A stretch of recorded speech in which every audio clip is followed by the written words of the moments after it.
जीवन में कभी न कभी मनुष्य को कुछ ऐसी मुश्किलों का सामना करना पड़ता है जब उसके पास समस्या का कोई समाधान नहीं होता। ऐसे में श्री गीता की मदद से वह समस्याओं का समाधान पा सकता है। साथ ही गीता के अध्याय का महत्व पढ़ने से व्यक्ति को मोक्ष मिलता है। यहाँ हम जानेंगे गीता के चौथे अध्याय का महत्व और लाभ क्या है। लक्ष्मी जी ने पूछा, है स्वामी, श्री गीता जी के पाठ करने वाले को छूकर भी कोई जीव मुक्ति हुआ है? तब श्री नारायण जी ने कहा, है लक्ष्मी, तुम्हें मुक्ति की एक पुरातन कथा सुनाता हूँ। गंगा जी के तट पर एक काशीपुर नाम का एक नगर है। वहाँ एक वैष्णव रहता था। वह नित्य गंगा स्नान पर श्री गीता जी के चौथे अध्याय का पाठ करता था।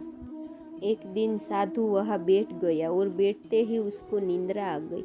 एक बेरी से उसके पाँव लगे और दूसरी से सिर लग गया। वे दोनों बेरियां आपस में कोप कर पृथ्वी पर गिर पड़ी। उनके पत्ते सूख गए। परमेश्वर की इच्छा से वह दोनों बेरियां ब्राह्मण के दो कन्याएं हुई। फिर ब्राह्मण के घर जन्म लेकर उन दोनों कन्याओं ने तपस्या करना आरंभ कर दिया।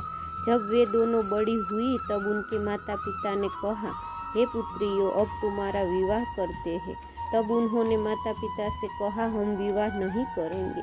उनको अपने पिछले जन्म की खबर थी। उन्होंने कहा, हमारी एक यही अभिलाषा है कि वह साधु हमें पुनः दर्शन दे, जिसके स्पर्श करने से हमें अधम देह से छुटकारा मिला, और यह देह मिली वह मिले तो बड़ा अच्छा हो।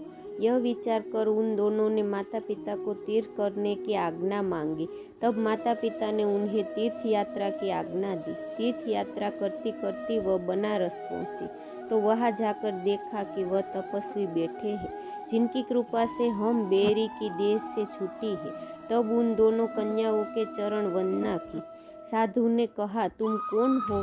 कन्याओं ने कहा, हम पिछले जन्म में बेरियों की योनि में थी।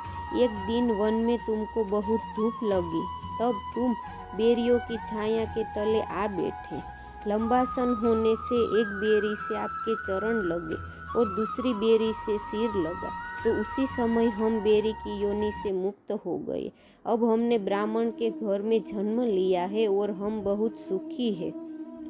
आपकी कृपा से ही हम मोक्ष को प्राप्त हुए हैं। तब तपस्वी ने कहा, मुझे उस बात का पता नहीं था। अब आप आज्ञा करें, मैं आपकी क्या सेवा करूं, क्योंकि तुम ब्राह्मण उत्तम जन्म श्री नारायण का मुख हो। तब उन कन्याओं ने कहा कि आप हमको श्री गीता जी के चौथे अध्याय का फल प्रदान करो, देव देही पाकर सुखी होवे। तब उस तपस्वी ने उन्हें गीता जी के चौथे अध्याय का पाठ का फल दे दिया। फल के देते ही आकाश से विमान आए। तब उन दोनों देवी देही पाकर वैकुंठ के गमन किया। श्री नारायण, हे लक्ष्मी, यह चौथे अध्याय का महत्व है।